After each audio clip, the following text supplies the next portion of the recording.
বন্ধুরা, welcome to my channel Mithu Priya vlogs. আমার সঙ্গে থাকো, দেখতে থাকো আমার ভিডিওটা।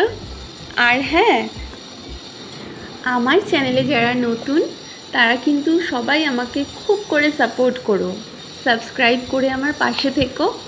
আর আমার কি ত্রুটি আছে, কি ভুল হচ্ছে, কোথায় ভুল হচ্ছে, যদি পারো কমেন্ট করে কিন্তু অবশ্যই জানিও। আমার খুব ভালো লাগবে। তোমরা সবাই আমার পাশে থেকো, দেখতে থাকো আমার ব্লগ।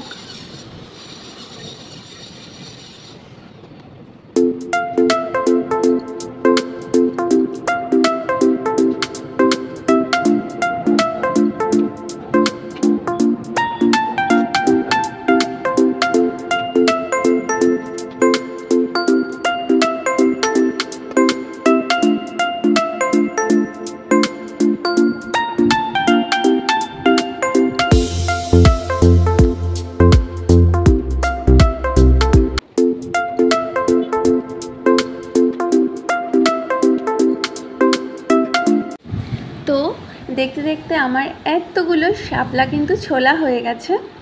আর হ্যাঁ, এক্ষুনি তোমাদের একটা জাদু দেখাবো। দেখো, ছিল গোটা শাপলা, হয়ে গেল কুচনো শাপলা। তাহলে বলো কেমন লাগলো? আমি কিন্তু মজা করছিলাম। তো এবারে দেখো, আমি রান্নার দিকে চলে এসেছি। কড়াইটা বসিয়েও দিয়েছি, সব এদিকে কাটাকুটি মশলা সব গুছিয়ে নিয়েছিলাম। আর তো কি করব রান্না, সঙ্গে থাকো, দেখতে থাকো। এই যে এদিকে তেল গরম হয়ে গেছে, অনেকক্ষণ হয়েছে। দুটো তেজপাতাও দিয়ে দিয়েছি। আর এবার দিয়ে দেবো পেঁয়াজ।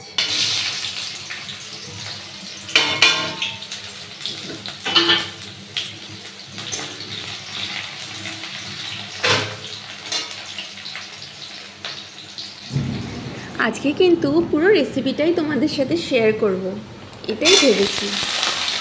তো দেখতেই পেলে আমি পেঁয়াজটা একটু লাল হয়ে এসছে, তারপরে কেটে রাখা আলুগুলো দিয়ে দিলাম।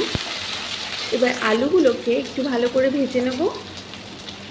একটু নুন দিয়ে দিলাম, মানে নুন হলুদ দিয়ে একটু ভেজে নেবো সুন্দর করে। রঙটা কি, তাহলে আলুটা দেখতে ভালো লাগবে।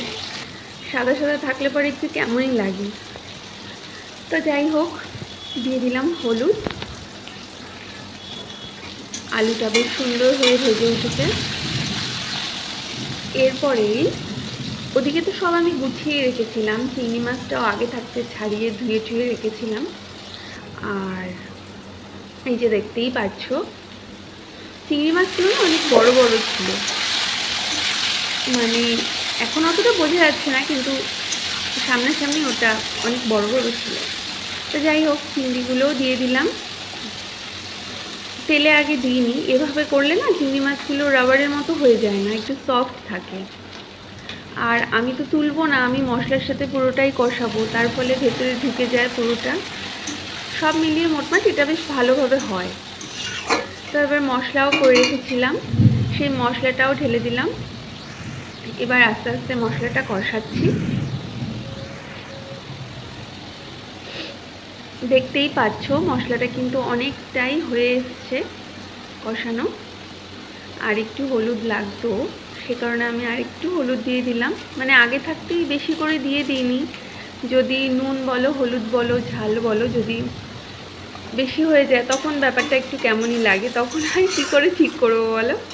সে কারণে আমি অল্প করে দিয়ে দিয়ে মানে পরে দিতে পারবো, মানে এরকম একটা জায়গায় রেখে দিই। এরই মাঝে দিয়ে দিয়েছিলাম কালারটা ভালো আসবার জন্য একটু কাশ্মীরি রেড চিলি পাউডার, সেটাও দিয়ে দিলাম। দেখো, তাছাড়াও মশলার রঙটাও ভালো এসেছিল। আর দেখতেই পাচ্ছ, আমি তোমাদেরকে বলছিলাম কি পরিমাণ গরম লাগছিল, আর আমি ঘেমে পুরো স্নান। আমি কিন্তু মুখ মুছে যাচ্ছি সমানে গিয়ে, তোমাদের সাথে এই দেখালাম তাই, মানে পুরো স্নান করে গেছিলাম। তো যাই হোক, গরমকাল তো গরম তো লাগবেই বলো, আর তার মধ্যে রান্নাঘর কেমন লাগছে বলো এটা দেখতে। একদম মশলা কিন্তু আমার কষানো পুরো কমপ্লিট। তাই এবার জল দিয়ে দিলাম। গরম জল দিলে ভালো হয়, তবে আমি না ঠান্ডা জলই দিয়েছি, মানে নর্মাল জল, ঠান্ডা জল বলতে নর্মাল জল, খাওয়ার জল। এবার জলটা যেন তাড়াতাড়ি হয়ে যায়, মানে ফুটে ওঠে, সে কারণে ঢাকা দিয়ে দিলাম। তাছাড়াও ঢাকা চাপা দিয়ে রান্না করলে রান্নাটা একটু তাড়াতাড়িই হয়। এই যে ফুটে উঠেছে, এই তো প্রায় রান্না হয়ে আসার দিকেই। নামানোর আগে আমি এরকম ধরনের রান্নায় একটু না ঘি গরম মশলা দিয়েই নামাই। তো এখানেও একটু ঘি দিয়ে নিলাম, আর গরম মশলাও দিয়ে নিয়েছি। সেটা মনে হয় আমি তুলিনি ভিডিওতে। আর এদিকে দেখো, এদিকে গোছানো হয়নি, এবার এই কিছু ফল এনে রেখেছিল। এটায় ও একটু ফল এনেছে। কি কি এনেছে?